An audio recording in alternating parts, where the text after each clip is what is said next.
Hi, Brian. Thank you for joining me on the podcast. How are you doing? Very well indeed. Good to be back. Yeah, it's great to have you back on. I've been watching the journey and interested with like I was just saying, I thought the interview you did with Joe Wobble was great, and I've watched loads of them. I think you've got a great style. I really enjoy watching it.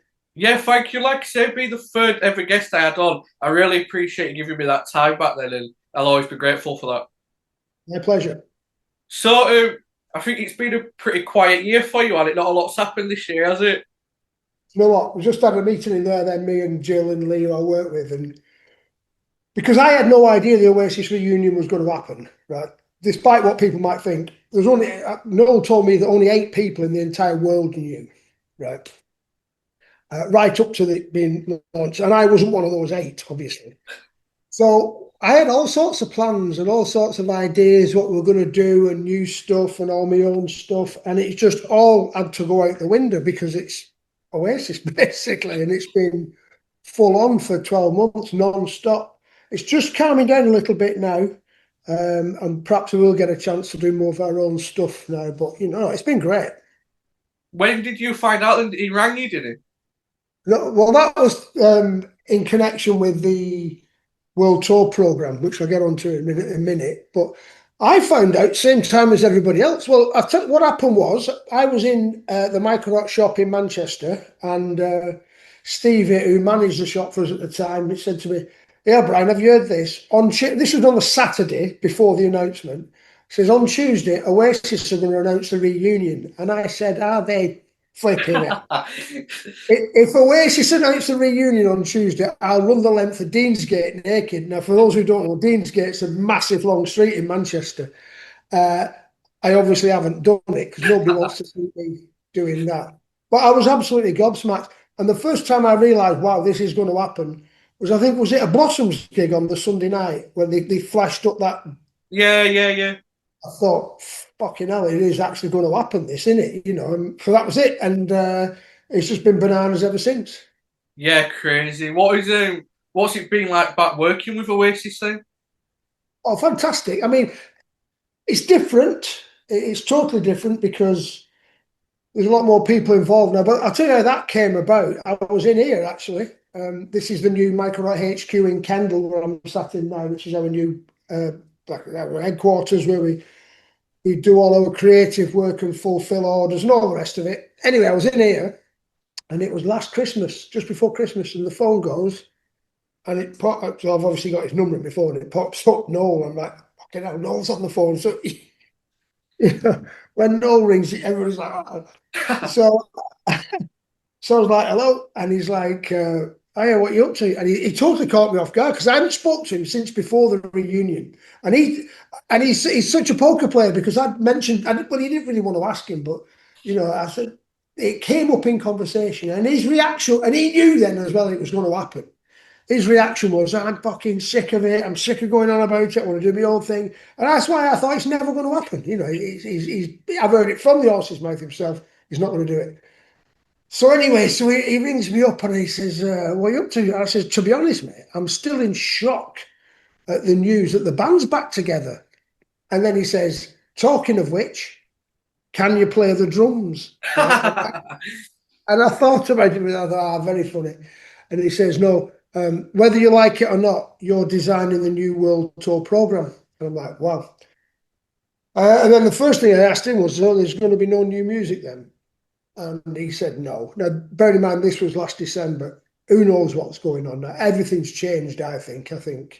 Um, I saw Nolan in Chicago just the other week before the gig, and he said to me, he completely underestimated the size of it and just the impact it would have, and how amazing it's been. It's blown everybody away. So, nothing would surprise me now, but I don't know anything because, again, nobody tells me anything. Do you know how they got back together and how it all came about? Have you had any? Well, not really. Didn't really go into the specifics of it. I mean, obviously, money had a lot to do with it. I mean, they've obviously been paid a lot of money, but that's obvious. I think that's no surprise to anybody. And he obviously wanted to do it. Noel didn't need the money, I don't think, and he's perfectly successful solo career, obviously not as big as Oasis, but you know, he was never going to go skimp, was he? And he obviously wanted to do it. The time was right for whatever personal reasons between him and Liam, because that's what it's all about, isn't it? It's just, did he want to work with Liam again? That's the bottom line. And clearly he thought, yeah, I do. And obviously being offered a boatload of money isn't going to do any harm either, is it? So, no, I just thought he obviously thought the time was right and there was a lot of money involved. So you mentioned you got the phone call there to do the program. So when did you start working on it? Well, that was just before Christmas, and obviously everything's up at the air at Christmas, isn't it? You know what I mean? And I said, I'll tell you what, I said, I'll let the dust settle after the Christmas period and I'll come down to London and I'll meet up with you in your studio and we'll just start kicking ideas around like we used to in the past. Because when we did all the stuff in the 90s, it was just me and him. You know, I worked with Oasis, but it was specifically Noel, obviously. And he would okay it and the record company would pay the bill and that'd be the end of it. Whereas now, there's loads of different people involved. I mean, if you think about it, Liam and Noel have different management companies to start off, even though they're both in Oasis. So there's another level of approval needs to go on. So there's Liam's team and Noel. And for the first time,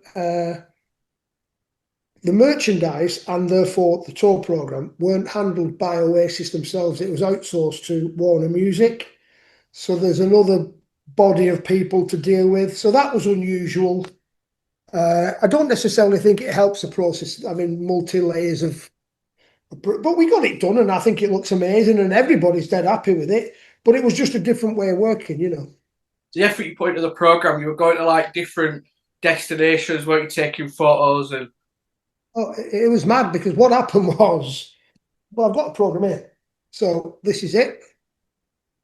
The front cover was always going to be that shot. Right, we'll start from the very beginning. I said to Noel, is there going to be any new music? And he said no. So the concept was to make this look like as much like a record as possible. So it's the same size as a record, Yeah. 12-inch square, right? Because programs are more often than not kind of like A size, you know. So that was one thing.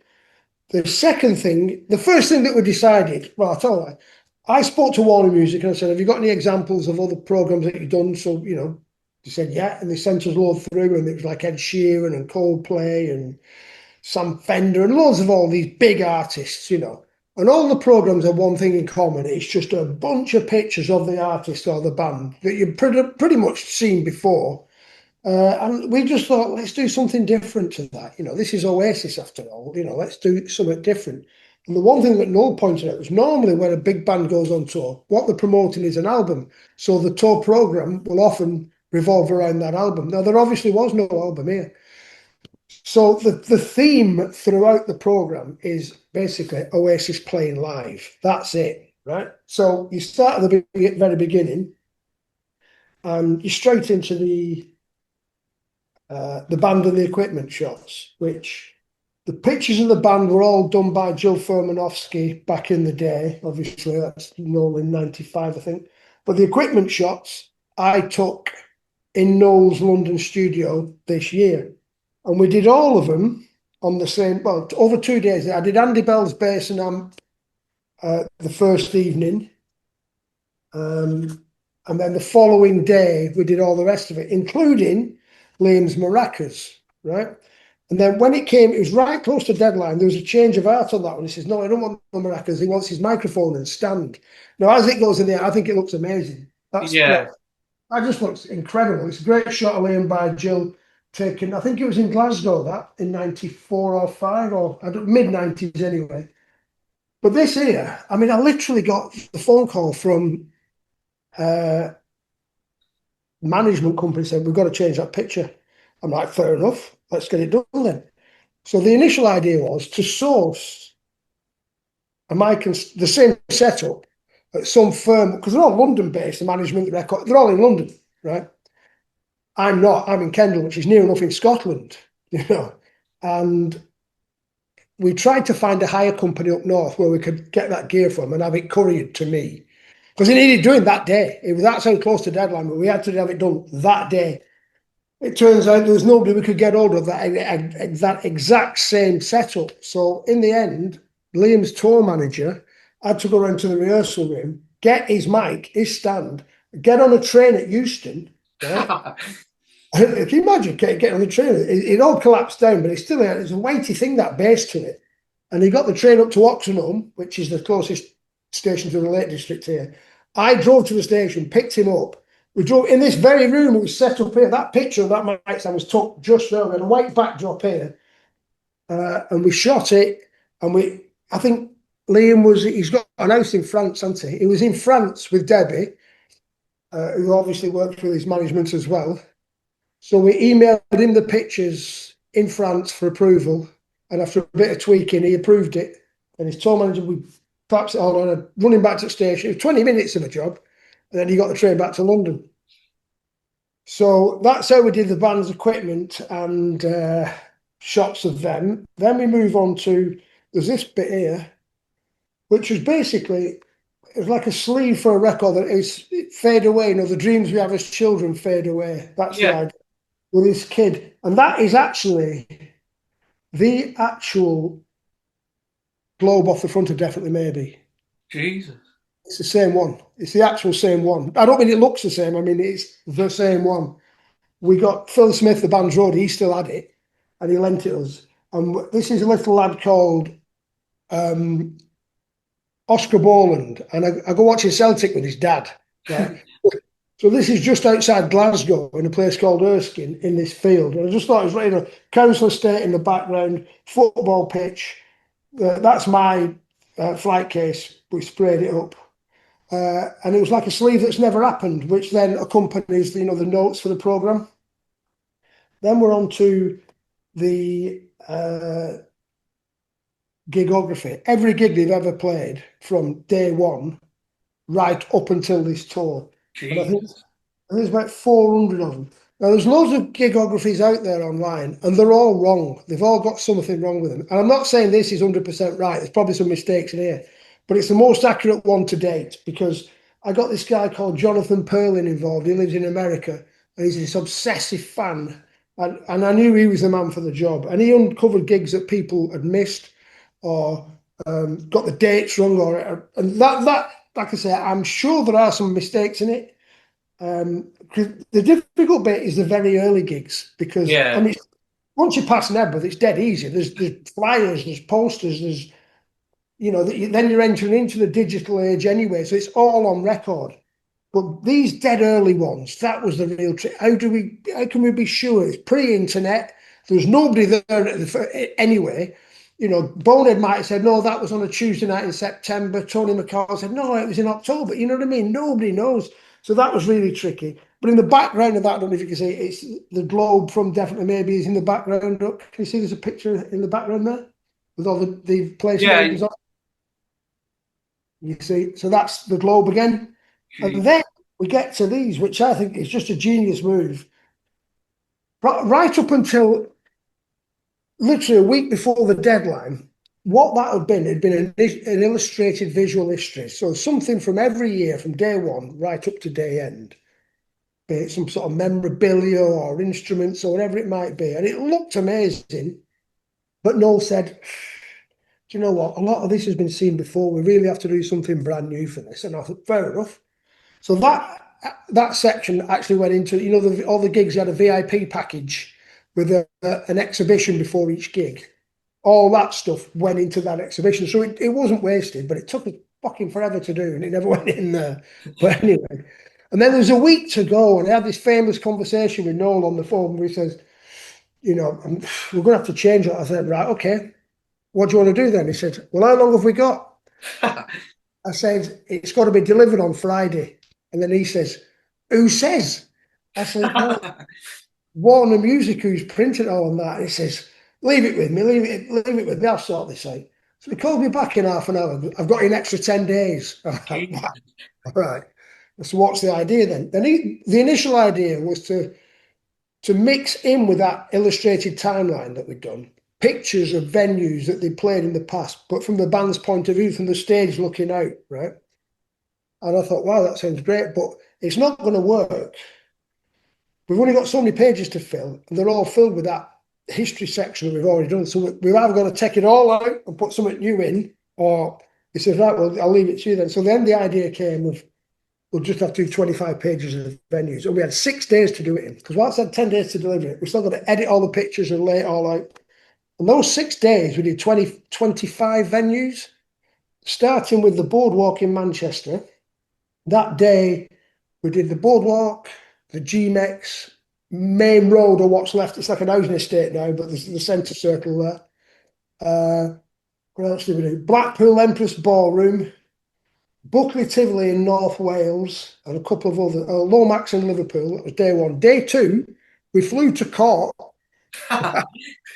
photographed the stadium in Cork, got a train to Dublin, photographed the Dublin Tivoli, got a lift off Gareth Dunleavy, who's a big Oasis fan in Ireland, who helped us out driving us around, and he drove us up to Slane Castle.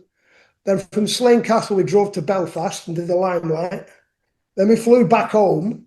Then the next day, we drove to Glasgow, did King Tut's, the Tram Shed, Loch Lomond, drove back here to Lakes. Then the day after that, we drove to South Wales, and we also did Glastonbury.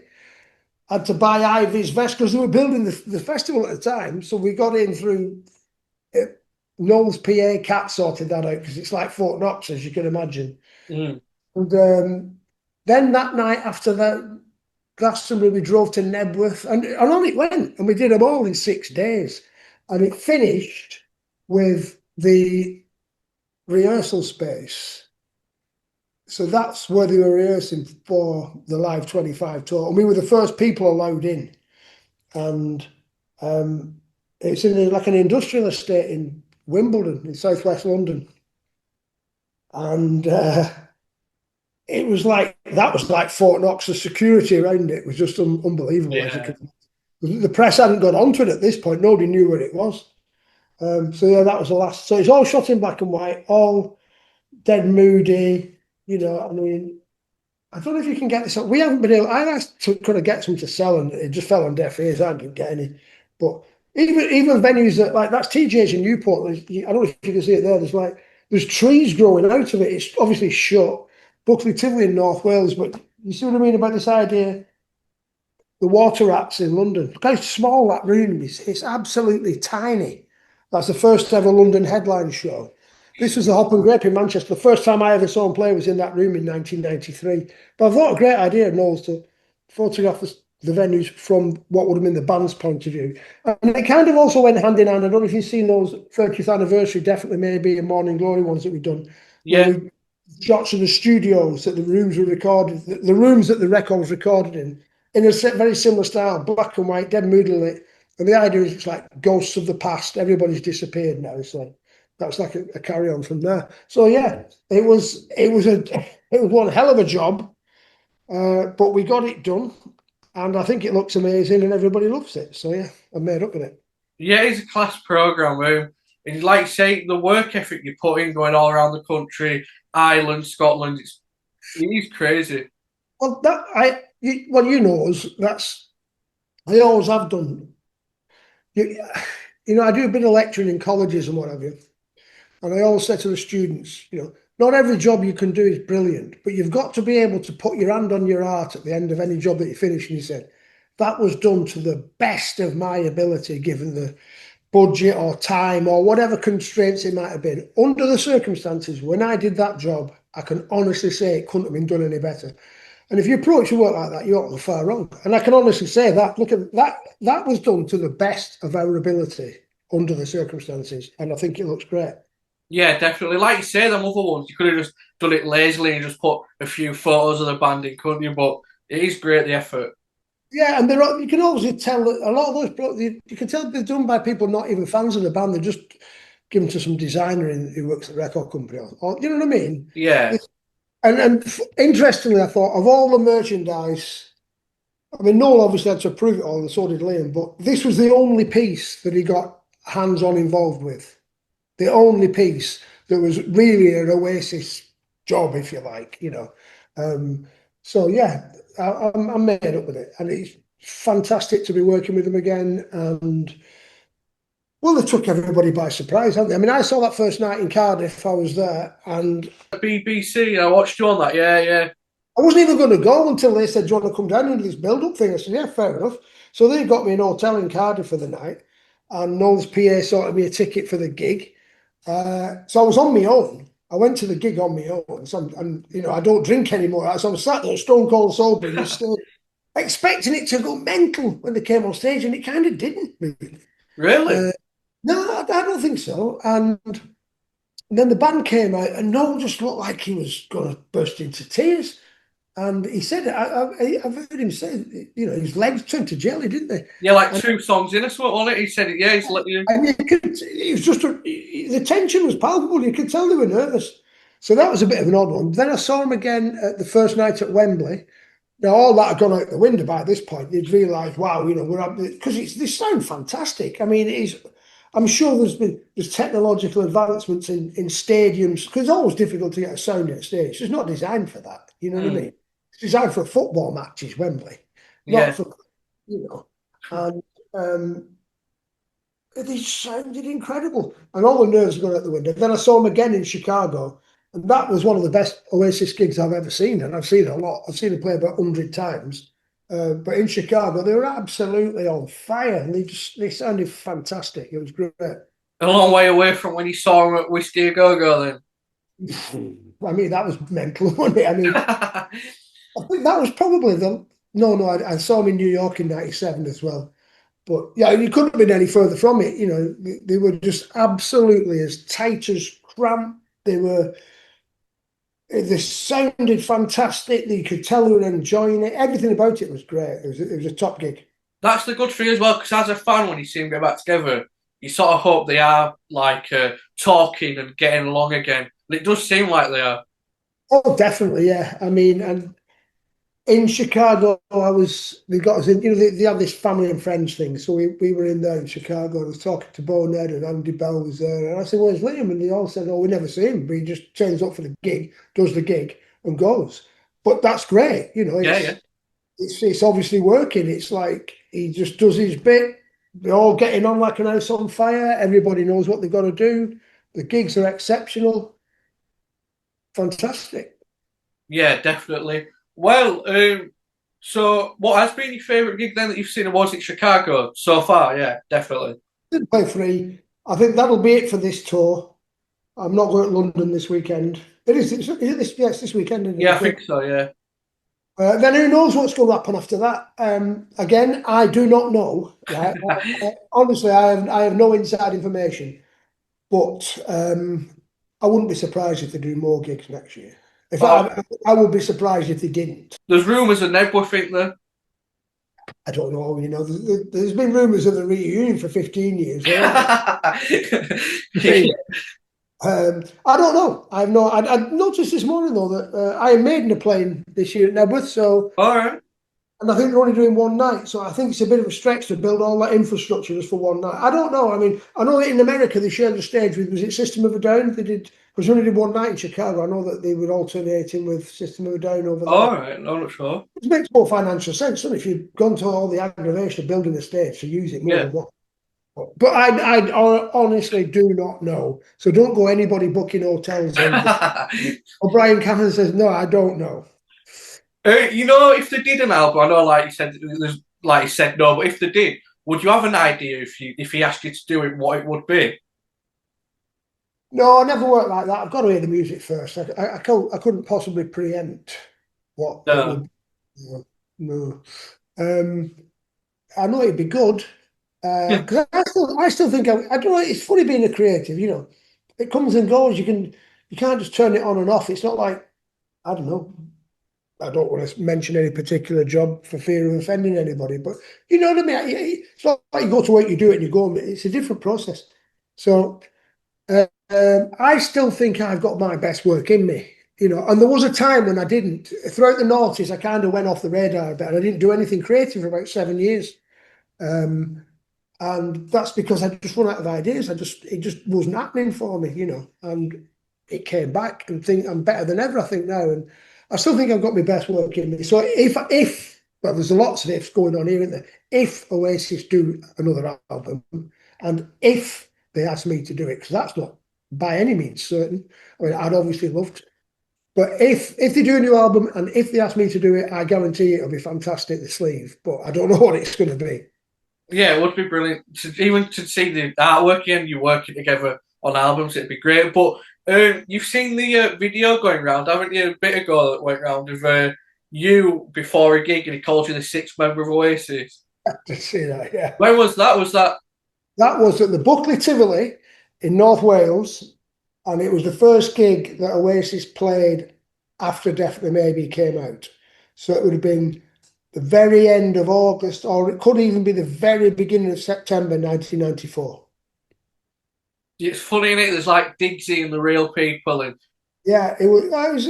I mean, I totally forgot about that, to be honest. And I mean, I remember being at the gig, but I remember nothing of the gig.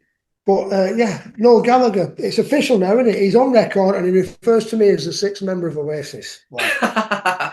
well, you mentioned before you were working on like the Definitely Maybe and Morning Glory anniversaries where you did it so it was playing like you said, the Ghost of the Past. But yeah, for the have I got a copy here? No, I haven't.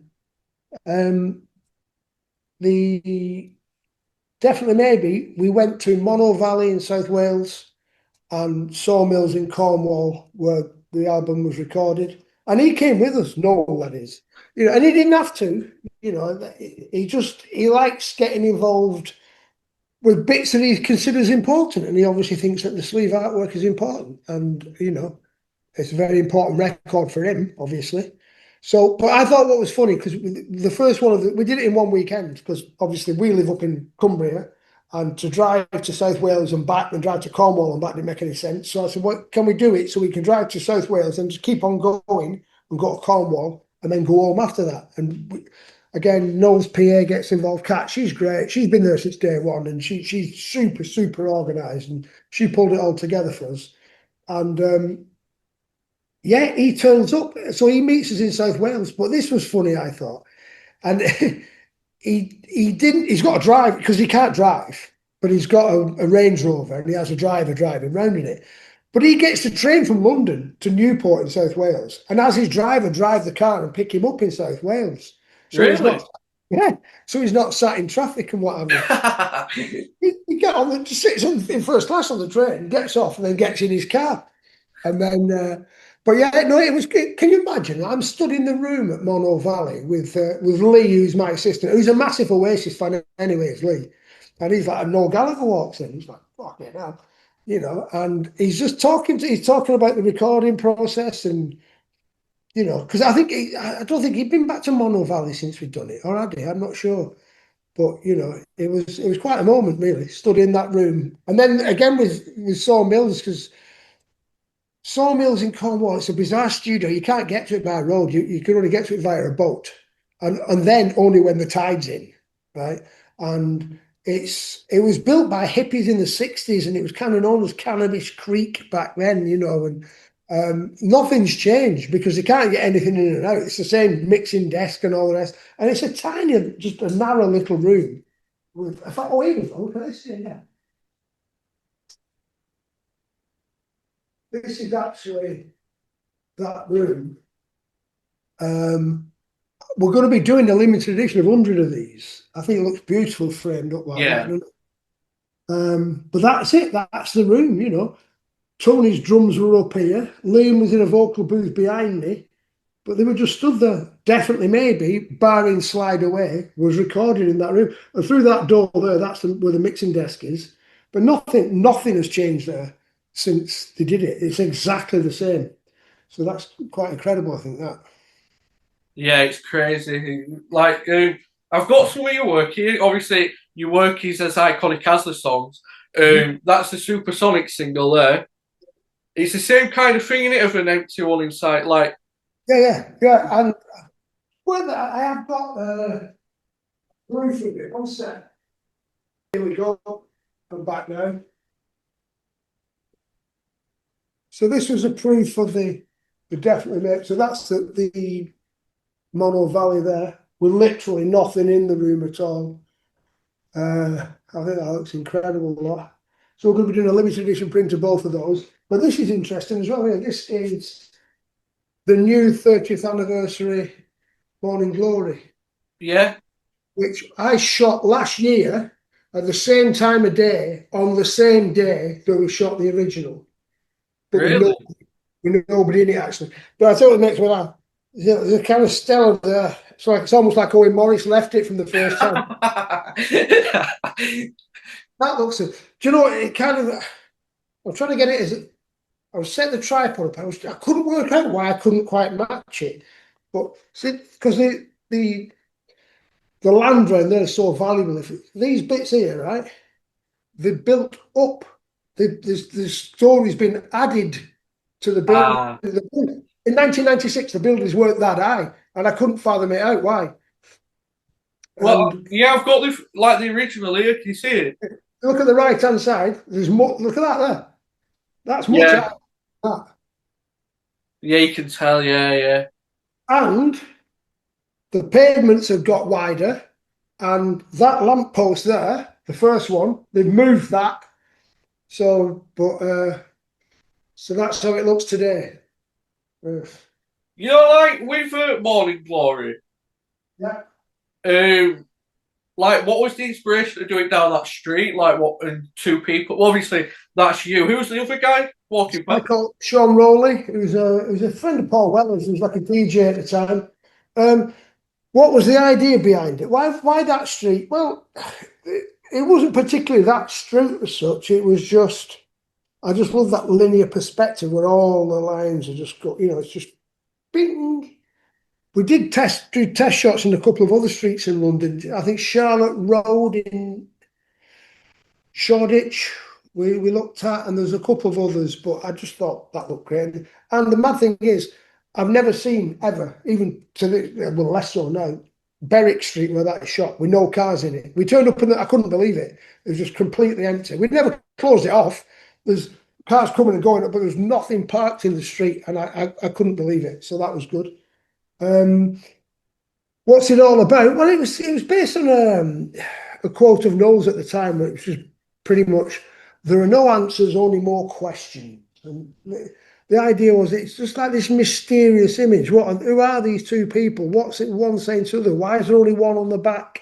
You know, Yeah, what's that guy saying to him? He's obviously what's it all? What does it all mean? That was kind of the vibe to it.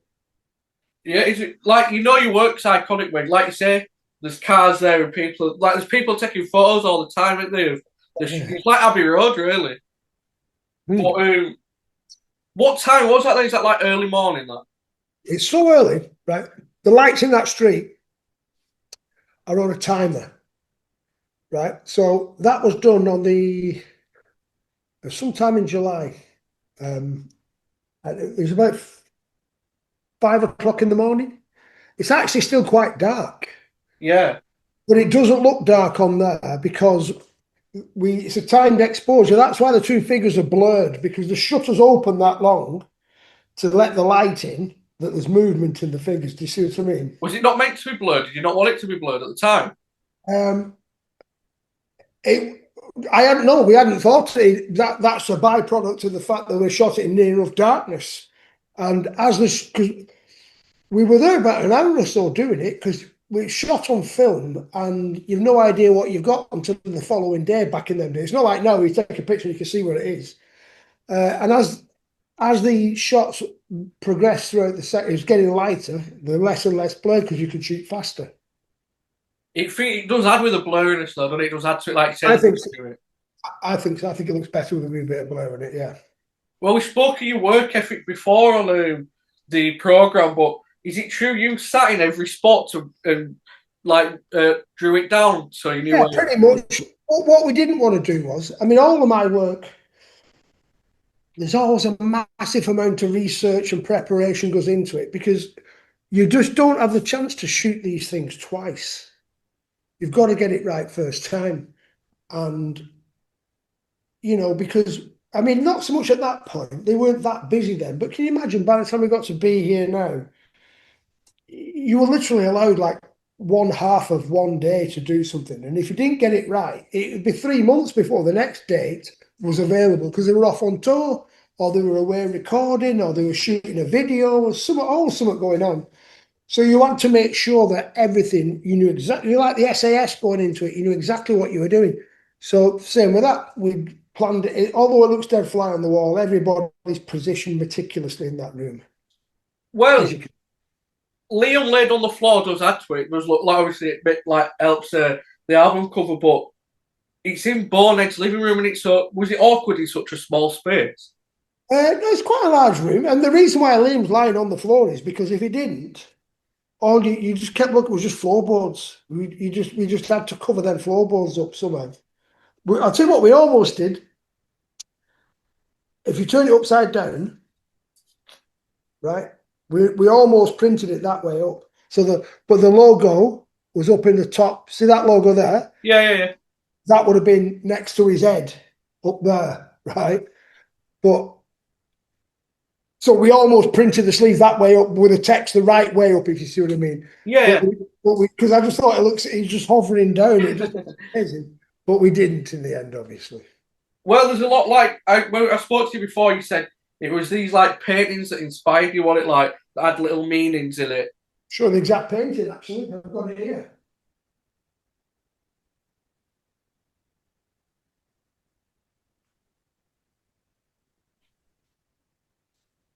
Whilst that looks nothing like Definitely Maybe. That's it's coming from with all the little visual metaphors dotted all around it. That's a painting called The Arnolfini Wedding by Jan van Eyck, which was done, I think it was 1300 or something. It's like 700 years old, that picture. Jesus.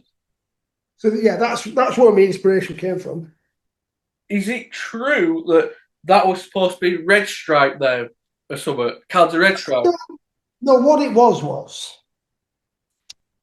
there was lots of red stripe knocking about. Everybody was having a drink, but we just looked a bit naff cans in the shop because they had this laddie image, which I don't think was justified anyway back then because there's more to them than that. But it just didn't look good. And the red wine isn't red wine; it's Ribena. Now Noel tells the story that we couldn't afford any red wine. We could afford plenty of beer, right? But the reason why it's Ribena is because red wine photographs black. Ah, right. Whereas Ribena photographs looks like red wine, if you see what I mean. Yeah, you can see it there. Yeah. But that's that. There's nothing to do with how much money we had, and it was never going to be red stripe. But that's that. Well, like I'm sure over the years with your work, like with being now, is it true that you just picked random things because people were picking at it? But if you look at this, there is song titles that like cigarettes and alcohol. You could say there, up in the sky with a globe and thing. Obviously, it's unintentional, but is that what it was like back then? Well, not so much at that point because when we did that, nobody knew who they were because that's before the record kit. Well, before we did that in May, I think. So I think they might have only had 2 singles out by then. So other than really hardcore indie fans, nobody knew who they were back then. But B&O was exactly that. It was a case of I knew that no matter what we did, people were going to analyse every single bit of it. So I thought, right, well, get your head around this then. It doesn't mean anything, none of it. We just went to a props warehouse. They pick what they like. But there's no meaning to any of it. Well, I've got beer now here, actually. How come the telephone box got took out? It got took out because it was just this big red blob in the pool, and no matter what, your eye was just drawn to it every time, and I just thought it's just too distracting. Let's get rid of it. So there's obviously the famous Rolls Royce. The scooter and stuff. So where did you pick all that stuff out from? Just random places? The scooter was actually Liam's. All right, yeah. He owned that. The Rolls Royce we hired from a scrapyard or a parts place in Leicestershire. And all the rest of the bits came from a props warehouse in White City near the BBC in London. Where TV shows would go and, hire bits to use as props in telly programs, basically. It shows the journey as well, doesn't it, from Borned's living room and definitely maybe to like outside a mansion with a swimming pool and Rolls Royce. Exactly. But again, totally accidental. Like, there was nothing. I didn't think, right, we've got to sort of show how big they are now. I mean, by that point, it was just nuts, wasn't it? I mean, Yeah. the whole thing was just nuts by that point. You know, with like this is obviously your work on the front. Do you get a budget to do the show, but like, do you get paid for the shoot and that's it, or do you get like royalties when they sell kind of thing? Don't get any royalties, no. No, is it just like a one-off payment? Yeah. Unfortunately, yes. Back in the 70s, certain sleeve designers, in the golden age of record sales and what have you, did do, but no, not by then. I think record companies had learned the lesson by then. They paid you one off and that was it. So is there anything there? I know you said it's just random bits, but is there anything significant there that you can remember? No, nothing at all. The only thing of any significance is the number plate on the Rolls Royce is the same number plate off of the police van on the front of Abbey Road. Oh yeah, I think I've heard that. I didn't know if that were a myth or not. Though. Is that true? Yeah. It's true. If you look at the front cover of Abbey Road, right, Beatles walking across the zebra crossing, obviously. On the right hand side, police vans back then, they were like black or a very, very, very dark blue, like Black Mariahs they were called, weren't they? And there's a van on the right hand side, a black van, and it's a police van, and that's the same number plate. But other than that, there's nothing, no connection to anything. So then, obviously, you mentioned the first two singles, Supersonic, Shakermaker. Is there any stories behind those? I know obviously that's like psychedelic in it with the plot melody. The Supersonic was first single, Band Shot. They just happened to be in the studio, so we went down there. Although that isn't the way that we were recording. That was the room that they were recording in, but the positions, it just wasn't photogenic, So Yeah. like Tony's drum kit, for example, was where the pictures took from in reality. But we moved it all around to make it look more attractive. Shakermaker is based on. I've been driving in my car with my friend Mr. Soft. Now, in the video, I'm Mr. Soft. I'm driving the car in the video. I don't know if you've seen that. It's my car as well, that old Rover, that 1970s Rover. That was my car. But I've been driving in my car with my friend Mr. Soft. Now, at that time, 1994 or thereabouts, there was a TV commercial for Trebo Soft Mints, right? And the music to it was Steve Harley, Cockney Rebel, the song Mr. Soft. Do you know that song? No. Look it up when you finish. It's a great song. Mr. Soft. Anyway, that was a song that was on this Trebo Soft Mints advert. And there's this fella walking, it's like a stop frame animation, I think, where everything in this advert is like soft, soft mints, Mr. Soft. So there's like a post box that's all wobbly and, it's all this trippy, soft scented world. So that's kind of where I got the idea from. And the idea is, if you look at the back sleeve, everything in the room is fine and there's no music on in the cassette, right? Whereas if you look at the front sleeve, my hand is pressing play on the cassette and it's Oasis on the cassette. You can see an Oasis logo just in the middle of that cassette. You see it? Oh, yeah. You've never noticed that before. So the Oasis comes on and this incredible sonic vibration comes out of the speakers because it's Oasis playing and everything in the room melts. That's the idea. Do you see what I mean? So how did you get that effect then? Is that melted everything with a blowtorch? Literally, the most difficult thing to find was a picture frame that looked like it was made out of wood, but it's actually made out of plastic, right? Yeah. And as we were doing it, we were in the middle of the shoot, and I literally stood there with goggles on and a big gas tank and this fucking industrial blowtorch melting all this stuff. And Bonehead and Liam turned up halfway through the shoot, but Liam famously said, "Cannon, you have got the best job in the world." I'm just melting stuff for the cover. So that's how we did that. Crazy. Then the Live Forever single cover, obviously John Lennon's house. That you already had that photo, didn't you? Yeah, that was already in the bag. That and well, it's self-explanatory. And it lived forever. John Lennon. We're all big fans. Live forever. You know, that said, does exactly what it says on the tin, doesn't it? It's interesting at that point. It doesn't have the blue plaque, does it? Like that could be anybody's house, that can it? Oh yeah, that was it. I mean, that the thing with the Beatles was in Liverpool. It's only recently that it's all. I mean, I first got into the Beatles probably mid 80s, right? So that was kind of like 15 years after they split up. And believe it or not, in Liverpool there was nothing. There was nothing. You know, there was Yeah, no. There might have been a little souvenir shop, but there was none of this like it is nowadays, where there's all themed or statues or museum. There was no. So that's why there's no plaque on it. It's almost like nobody was that bothered really at that time. yeah, yeah. It's only much later that people look back and thought, hang on a minute, this is the best thing ever.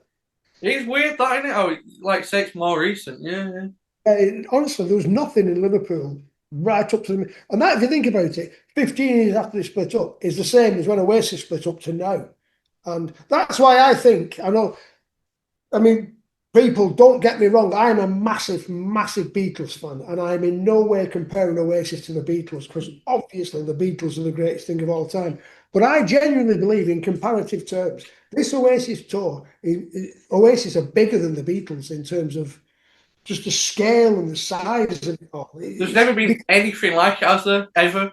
There never will be again either. It was 15 years after the Beatles split up, i.e., the mid 80s. It would not have been like this. It just wouldn't. No. There was not. Because, well, put it this way. I mean, the difference now is you've got all generations into, and there might be now as well into the Beatles, but back in the 80s, there wasn't. There were kids, 15, 16, on the whole, didn't give a shit about the Beatles, you know. So, but you know, before anybody starts freaking out, I am a massive Beatle fan. Trust me, I'm not comparing the two. I'm just thinking, as in terms of a phenomenon right now to a comparative time in the Beatles' history, I think always it's just nuts. I mean, well, we'll never know, will we? So there's pointless comparing the two. But there's never been a reunion like it because No. the Beatles never got back together. The Smiths didn't. The Jam didn't. You know, Led Zepp didn't. Who else is there when you think about it? It's like Pink Floyd never really jacked in, you know. But there's nothing to compare it to. And Even like the Stone Roses, the predecessor, it was miles and miles bigger than that, wasn't it? oh, I mean, Stone Roses was great. I mean, I'm a massive Stone Roses fan. Yeah, But the difference is this has gone beyond just people who are into music. It's just gripped the nation, hasn't it? You know, I mean, it's died down a bit now because they've gone overseas. And they're playing in London this week, but it was a summer thing, wasn't it? I mean, in Manchester, it was like the whole city was branded Oasis. It was madness. well, I was watching that program. You were on in Cardiff, and I don't know about like when you get an interview, and you'd never have a build up like that for anything else. And people in the streets, it sounded like a proper coming together, didn't it? Oh, fantastic. And, you know, I think, especially at this moment where the country's very, very divided politically, and, you know, we all know, you know, I think it's politicians are using certain, you know what I'm getting at without, Yeah, you know, we're living in a very divided time and the politicians haven't got the answer. And I think people are just fed up of it all anyway. And it's just been a breath of fresh air that people can just think, fuck it, you know, let's just forget all of the shit that's going on and go and enjoy ourselves for once. And I think, you know, it's beyond criticism. I mean, for some bizarre reason, people who don't like Oasis think they've got to tell the world. I mean, yeah, take to the internet, I think Oasis are rubbish. Well, but why, if you think they're that bad, why are you even going on about it? But even those people have got a leg to stand on at the minute because they just get shouted down because the overwhelming thing is, wow, hasn't this Oasis tour been amazing? And it has been amazing. And to, you know, whether you like Oasis or not, whether you think Liam Gallagher's an idiot or not, because a lot of people do, and a lot of people, but whichever camp you're in, you cannot deny it. That something that has brought so much happiness and joy to so many people through such divided times has to be a good thing. yeah. Well, Yeah, look at the Ticketmaster and everything. How went down, didn't it? And the yeah. demand for it's never good. Like you say, it'll never happen again. Never happened, not in my lifetime, you know. And if it does happen in my lifetime, wow, I can't wait to see it, but I can't see it, you know. So And it's like been, some people that hate Oasis and stuff, they're still talking about it, so it's still getting that thing going in it. I can't think of any other band that just gets everybody at it so much, whether you love them or hate them. Yeah. It's just been the thing of the summer, hasn't it? 2025, Live 25 has just been the event of the year. There's no doubt about that. Yeah, it's crazy. So the next one was cigarettes and alcohol. Was that just a party? Yeah, basically, and funnily enough, we managed to get Alan McGee to that was in the House Inn Hotel in Holland Park, which was quite a pricey affair actually. Quite a nice little boutique hotel. I don't think it's there anymore. But we managed to convince Alan McGee to book it for 2 nights so we can have a practice party the night before. Here's one. You'll see Liam in every shot on that sleeve. Oh yeah, on the inside there. He's sat on the floor, and that's because the night before he jumped off the roof of the tour bus in Sweden and broke his ankle. So he couldn't and he was late turning up for the shoot because he had to go to the hospital to get his foot all bound up. Jesus. Who's them girls are from Creation, aren't they? The girl on the bed was Creation's accountant, and the girl playing the guitar, Emma, worked for the merchandise company. Ah, right. And that's Tim Abbott as well. Tim Abbott, yeah, who was the marketing guy at Creation. Yeah. Where were was it just them three there then? Just them three in the band?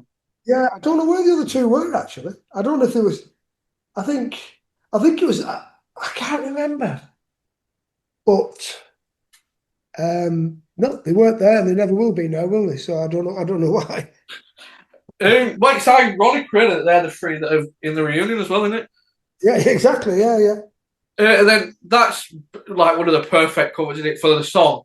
It just perfectly. The thing with that one, we'd actually gone all the way to America to shoot that. We were going to shoot that. It's in Yorkshire, actually. That we were going to shoot it in Monument Valley in Utah, which is where they do all the Marlboro cigarette adverts with the big sandstone stacks. You see the cowboy on the horse. But that's when the Whiskey A Go Go gig happened and they fell out. So we came back from America. We flew to California. We were going to go to Utah to photograph them in the desert. And they fell out. So we came back empty-handed. So then we thought we've got to find an open landscape in England. And we first went down to Salisbury Plain, but we knocked that on the head because the Ministry of Defence were using it as tank launch firing missiles. So we had to give that a swirl. Then we went to Stonehenge, but that didn't work out because the stones are really small, but it wasn't happening. And then we drove north, and that was on the moorland overlooking Sheffield. But the thing was, that was just a test shot. We just did it. We always did test shots, right? Yeah. I got back the following day to look at, and I saw it. I thought, fuck it, that's it. That's the sleeve. Whatever. There it is. Yeah, perfect. And did you design the disc as well then, or is that something else? Yeah, what, sorry? Do you design what goes on the disc as well? Do you? Yeah. What's it like? How come some are plain and some have got the cover on? I think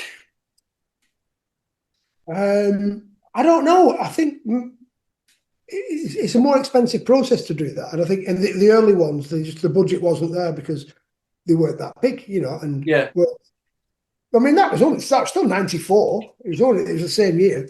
Some might say then that's your favourite, innit? It is my favourite of all the Oasis sleeves I did. It's my mum and dad on there. My dad pushing the wheelbarrow, my mum with the mop, and it's all the lyrics of the song in one picture, which we. Which because it was Noel's idea to do all the lyrics in the song in one picture. I thought, oh God, that's not an easy task, but we did it. The railway station is in Cromford in Derbyshire. It's not as disused as it looks because the other platform is still in use. Yeah, so we're actually going through the station as we were doing that. Yeah. So bemused people looking out at window seeing my dad push a wheelbarrow full of fish. Even the B-sides, Talk Tonight, Acquiesce and Head Shrinker. Well, what a record. I mean, exactly. Acquiesce. I mean, I love that record. Some might say it's just peak Oasis for me, as is Acquiesce. What an A and B side. Yeah. Some might say it's obviously more poppist. Acquiesce is a bit more, it's harder and a bit more psychedelic, but what an A and B side. combination that is. That, what a record, what a sleeve.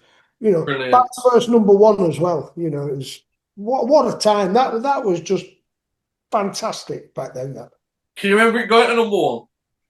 Oh, yeah, I remember. I was in Manchester out having a drink with, there was me, Liam, Manny, She. and the drummer from the Spiral Carpets, who's no longer with us. But yeah, the four of us in a pub in sort of Charlton way, celebrating the fact that Oasis had got to #1. So yeah, what a day that was. But that was a good drink up, wasn't it? I mean, I don't drink anymore.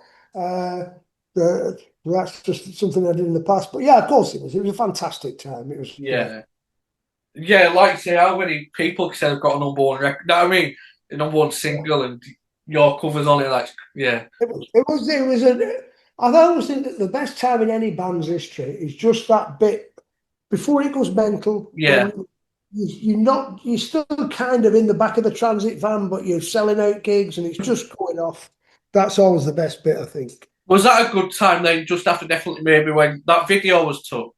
Well, the whole Oasis thing was amazing, right? Well, for the whole of the 90s, even the Be Here Now bit, which, you know, the recording process, I didn't spend much time in the studio when they were recording that because it was a bit fractious is the word. I think they all were fighting a little bit. But yeah, Oasis, the 90s, Oasis were a 90s phenomenon. I know they went on for another 10 years after that, but I think everybody's in agreement that it was the 90s bit that defines Oasis, I suppose. Yeah, there's some good songs after 2000 and that, but even the covers aren't as good. I know I don't want to blow smoke or anything, but even like the single covers as well, they're just not. There's one that just knows keys in there, like. That's the only one I actually like. It is really. I think as a piece of design that isn't too bad, but yeah, I don't think anybody thinks differently. I've not met anybody who thinks, oh, the second half was better than the first half of Oasis. Yeah. Well, we spoke about this before in the other video. It was meant to be Liam on it. Yeah, it was meant to be Liam. We're halfway through the shoot. Noel goes past in a taxi, screaming his head off out the window. The reason why we didn't, I mean, I'd sent the idea to Ignition, that's the management company, via fax. And basically the message was, if everything's all right, we'll get on with it. This Liam through the picture. If it's got a problem with it, let me know. And I didn't hear anything back. So I thought, right, we're good to go. And the reason I didn't hear anything back was because the paper had run out, the fax machine had run out of paper. I mean, how 90s is that? So they didn't get the message. So we cracked on with it. But no, it has to be a girl. We then went to Creation Records and Anita Herriot, who's in the picture at the end, she worked there. We did some test shots of her on Polaroid in the pub at the bottom of the road. And she just looked great. And that was it. She got the job. Is that you holding the frame? It is, yes. My hands are in many, many sleeves. I wonder where that frame is now, do you know? I know exactly where it is. Brian Garcia, the American collector's got it. And, oh, really? That was last seen. Well, he's been in exhibitions before the gigs in certainly in Chicago it was, and I presume in LA as well. I've not got roll with it, but that was on a beach when they're watching the TV. Shot it on the beach in Western Supermare because it's the closest beach to Glastonbury where they were headlining that weekend. That's one of, if not the only one I actually enjoyed doing because, well, the biggest worry that day was the weather because it's on a beach and it was red hot and there weren't a cloud in the sky. And I just woke up and thought, yes. I mean, God knows what we would have done had it been raining because we'd have been snookered, but it wasn't, and it was glorious. Yeah, and it was just a laugh, you know, being on the beach with Oasis in duffel coats in the middle of summer. It was tremendous. I bet they were boiling, weren't they? They were red hot, yeah, but, you know, they suffer for their art. We've got Don't Look Back in Anger.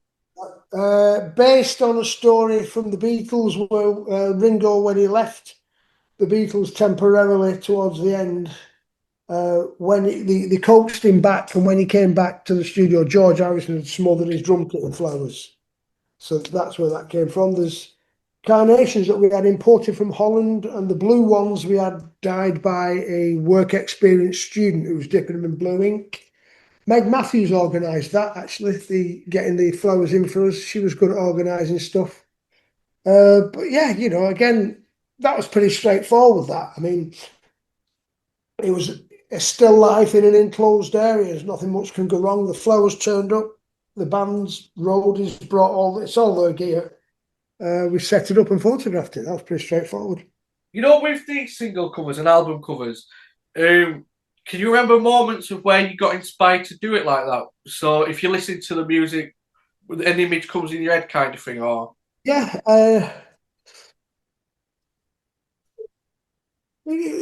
everyone really was different, and that was kind of the point to my work. Everyone was specifically tailored to that record, or to those lyrics, or to that song. Um, and the process was different in every case. Really. That's why they all look different, but they all look the same. If you see what I mean. You can tell the same person's done it, but they're all dramatically different. So that's because they really were all. Well, like when you asked me before, what would you do for the new Oasis album? I don't know. I don't really have. I couldn't possibly think of an image for a sleeve without having heard the record or the vibe or the lyrics or do you see what I mean? So like say "Don't Look Back in Anger" there. How does you say "Don't Look Back in Anger" then go link to the Beatles and that? Then like what's the thought process there? well, I don't really know. So sometimes it's just I can't follow the train of thought in the head. But I mean, don't look back in anger. You fell out with somebody, you make up with them. That's where I was coming from. And so little dogs just walked in. Do you know what I mean? Don't look back in anger. Yeah. The story about the Beatles making up. I know it's a very loose link, but that was kind of how it worked, I guess. Yeah, it makes sense. Yeah, but what about like roll with it, like on a beach, Well, like I think that was based on a dream. Was it Lad? About a load of tellies floating down a river. And whilst we're not on a river, it's on a beach, so that's kind of a water theme. mm. So that was specific to something that he'd mentioned. You see what I mean? It's all very loose. Yeah. All makes sense in the end. It's crazy how you have these loose thoughts and ideas, and then you had like the thing of Get It Down in Time, and like you say, it was totally different back in the 90's, wasn't it? Doing a singles and album cover. Oh, it's completely different. I mean, the massive differences were we actually had some budget to do it. People don't have budgets anymore because people don't sell records anymore. So the first thing to go is artwork budget. So there's no money about anymore to do it. There's no physical product. I know there are people do vinyl, but it's not like it was. No. People say, "Oh, vinyl's making a comeback." No, it isn't. Right, and I'll tell you what I mean by that. People be watching that and go, "Yeah, it is. Yeah, it is. My band's just done a single on vinyl." So what? I mean, back in the day, I think what was it? A million units of vinyl were sold last year. I mean, Oasis did that in a week, or a fortnight. That's one band. Vinyl is not making a comeback. It is. It's there as like an additional product. Nobody plays them anyway. I mean, not new records because they play so badly. But I don't think it's making a comeback. Sleeves aren't making a comeback. It's a dying art, unfortunately, or it's a dead art. It's gone. And it really pains me to say so. I take no pleasure from that, obviously, but it's a bygone art, isn't it? Like back in the 90's, were you thinking of it? When did CDs like really take off? What year was that? It started in the 80s and they were in full flow in the 90s, yeah. So, but I always designed for vinyl. Right, yeah. 12-inch vinyl like that, because that's the biggest canvas. I Mm. specifically, because I knew all the real heads, they would be, you'd always get a bonus track on the 12-inch anyway. So people would, real fans, fans would buy all of them. But, Yeah. I would design specifically for the 12-inch vinyl, always. Yeah, have you seen that Family Guy clip where it's Beatles and he comes in with Sergeant Pepper? He said, "Oh, it looks right, but it'll look shit when it goes into a CD." Did you ever have that fear? Because it's shrunk down in it. Oh, totally, yeah. But you could always get it on vinyl. So, you know, Yeah, it's yeah. people who only bought the CD weren't that arsed about the sleeve, I guess. So people who Yeah. weren't bothered bought the vinyl. So What about like, say you did the Oasis one now? Would you be thinking of it as on your phone now? no, no, I think of vinyl. Or would you still think of vinyl? Yeah.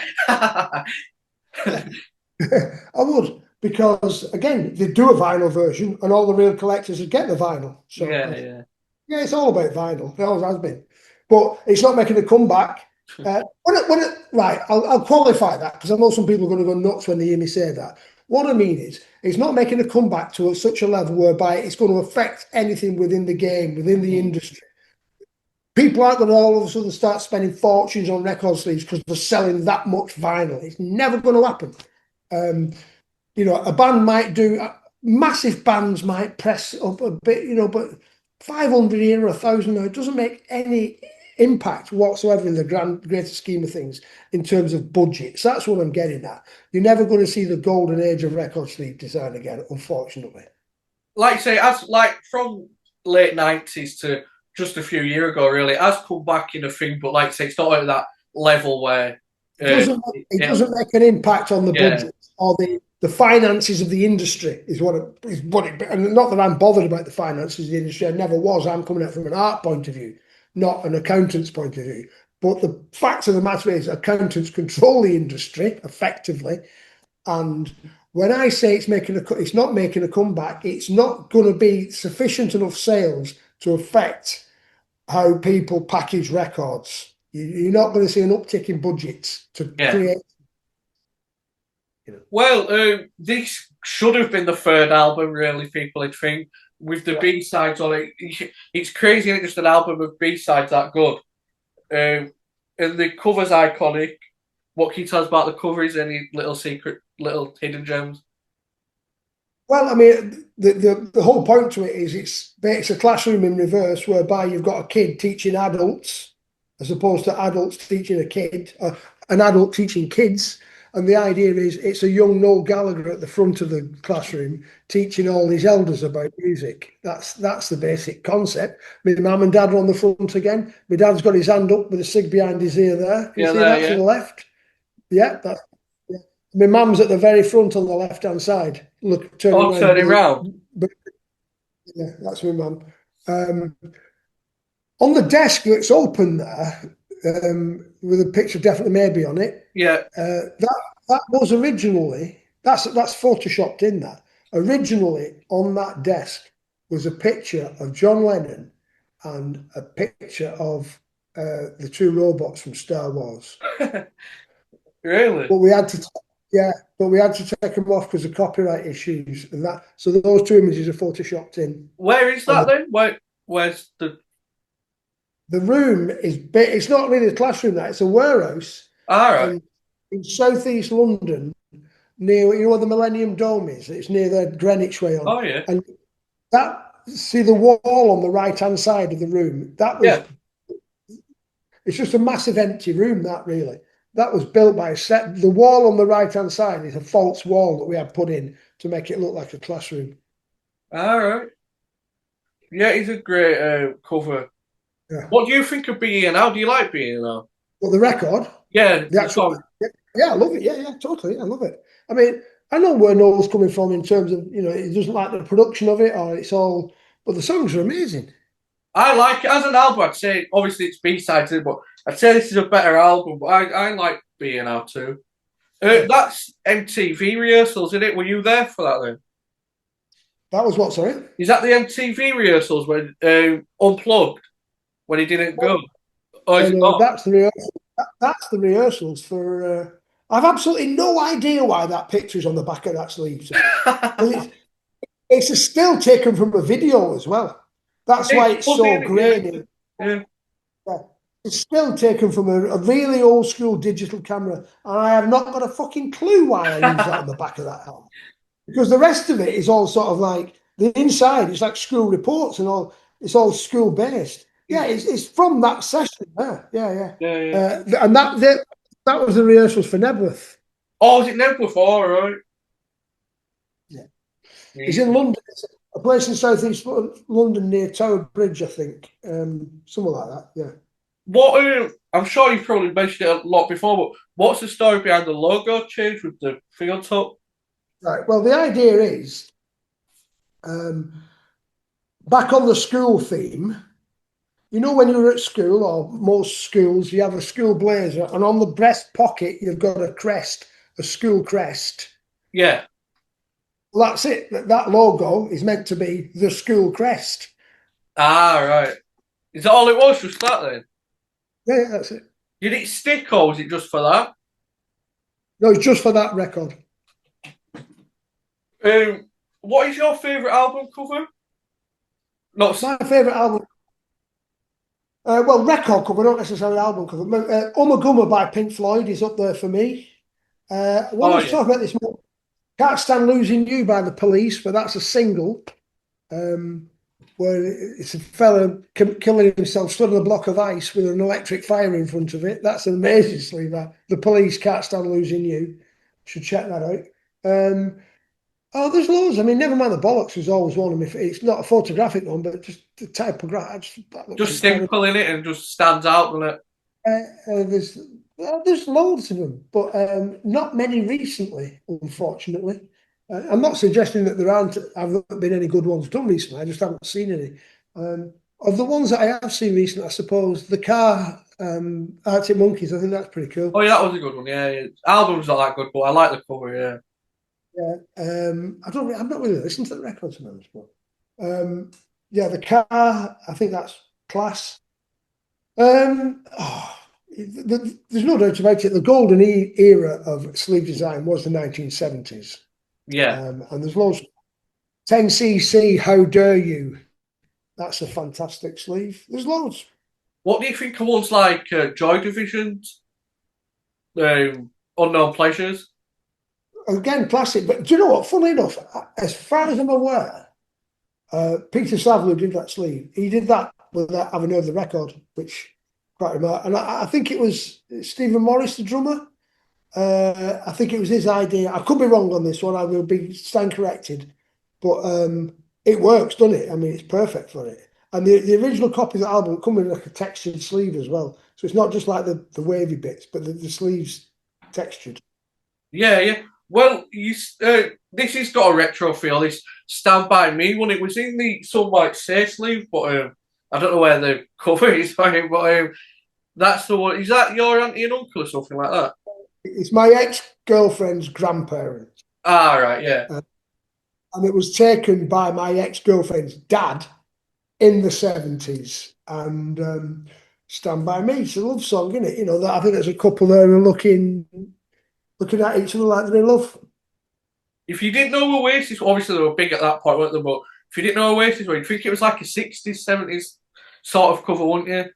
Exactly, yeah. Well, it was. It stuck in the 70s, was that? Well, yeah. So then there's All Around the World as well. And do you know what I mean? And that's one where they're not looking at the band in it and there's somebody in the window. Yeah, again, that was all about worshipping false gods and why you shouldn't do it. And I likened, you know, because the idol worshipping that Oasis was subjected to at that time was tantamount to some kind of cult, really, you know. Well, it was, wasn't it? I mean, it was just like, fucking hell, this is out of hand, this. So that's kind of a comment on that. And I just thought it'd be interesting to do a pick, because wherever Oasis went at that time, it was mayhem. I mean, more than what it is now in '97.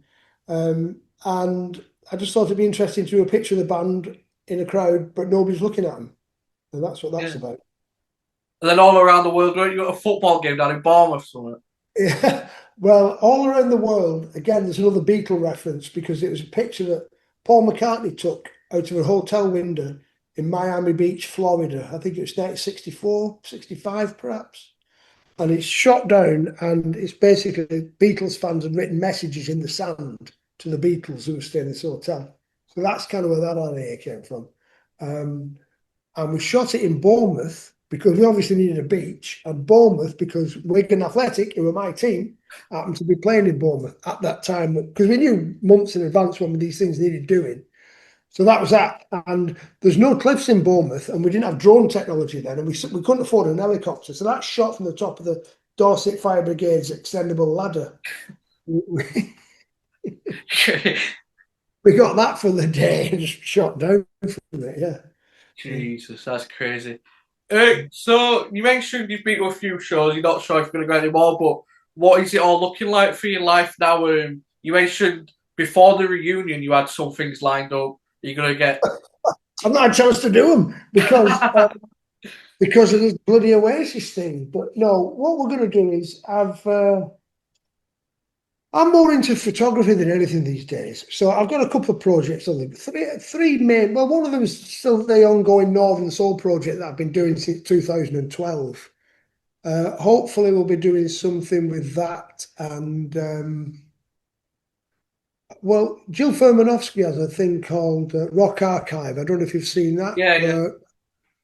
And we're in conversation to do something via her Rock Archive thing with some of my Northern Soul shots, perhaps. So that'll be good. That's a good bit of kudos for our brand. We're doing that. There's another project that is kind of Oasis related, but it's nothing to the record, but I can't talk about it. And who knows where we're going with it? Honestly, it's just been a whirlwind since that. Well, it was a Sunday. I think the announcement was made on a Tuesday, wasn't it? Yeah. 26th or something like that. Well, ever since that Blossoms gig, whenever that was this one in? I don't know where it was even. That was Wivenshaw Park, I think, was it? Was it Wivenshaw? Something like that. Ever since that night, which was the back end of August of last year, just been a frenzy. No, we're not complaining. It's been great. We've done really well. We've had a right laugh, and it's been ace. But it's time to get on with some other stuff. So we'll see what. Who knows? Next week they might announce they're doing some more gigs or whatever. So you've got to keep on with it because it's amazing, isn't it? But no, more photographic projects. Some I can't really talk about any of them, to be honest. Because, but what we are doing as well is I've invested in some technology whereby we've got a really high-end printer. There's a printer over there the size of a piano, literally. We're investing in, and we've got our own framing department in here now, whereby we make. I mean, for example, we'd only ever just sold like in ready-mades, but.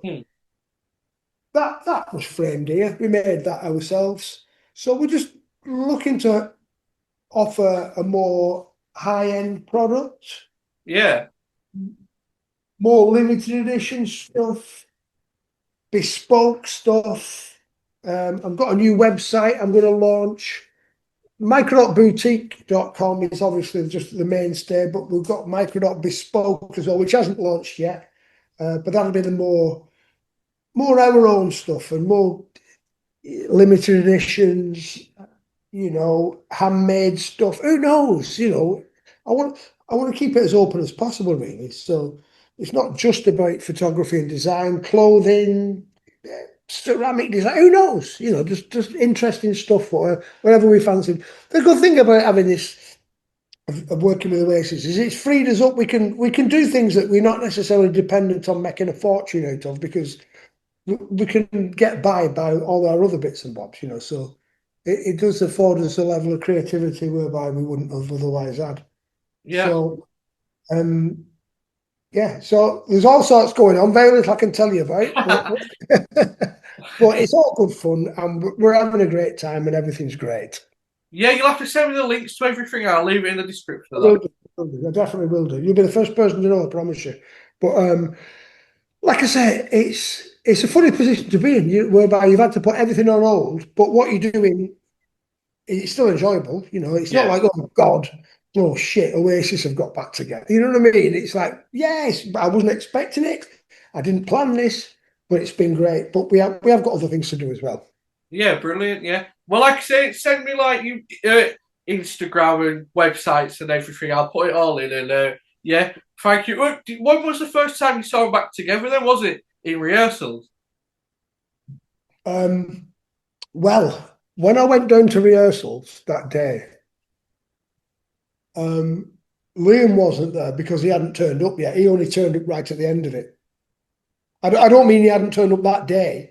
They were rehearsing for a couple of weeks before he came along. Oh, Which makes sense. It makes perfect. People were trying to read all sorts into that. Oh, there's a big fallout here. They're keeping them apart.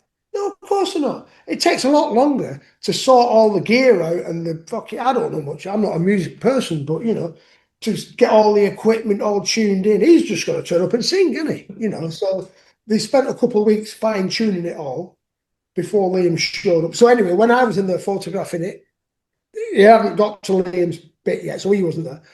Noel had gone home early because he had a bad back at that point, I think, and he was struggling with that a bit. And Bonehead had left with him, so there was only Andy Bell, and I say only there was Andy Bell and Gem were there. But the first time I saw them all together was in Cardiff when they came on the stage. Oh, really? Yeah, yeah. Yeah. What was it like for you? What was that moment like? Well, I was a bit underwhelmed by it, to be honest. I was like expecting the place, but I think everybody was just like in a state of shock Yeah, almost. It yeah. wasn't like we couldn't be bothered or thought, it wasn't like that. It was just like, wow, what do we do now? There they are. This is it. You know what I mean? I wasn't at the second night. I believe that was a bit more raucous, but it was famously when they came out and they had the hands up. And they do that every night now, obviously, but that was the first time that it had happened. And it was, I think Noel was a bit tearful and it was bizarre, really. But yeah, the reaction was one of like, wow, this is it. They actually have got back together.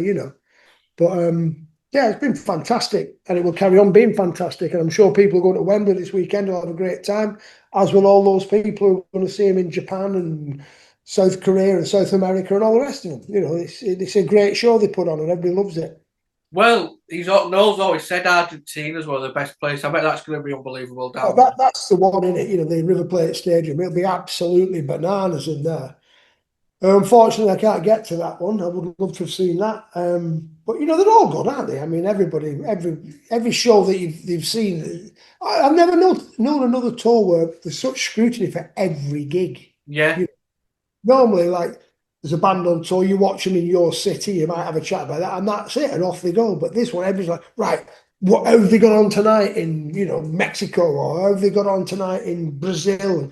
Every single show is under massive scrutiny because it's something else, isn't it? It's like nothing you've ever seen before. it's like that reading into things like you were just saying there. Like, obviously, he's not going to rehearse every day, and then he's not going to be out partying after, like you said, when he went back to his hotel because of his voice, and he's got to keep his voice right. I think it's the amount of shows they've got.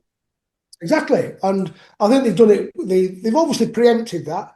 It's not like the old days where you'd be doing like 20 shows in a row. Mm.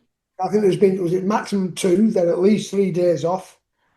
So they play on a weekend, and they might have done one gig on a Wednesday, then a weekend again. But I think that's good management. That you don't want to burn them out, do you? I mean, No.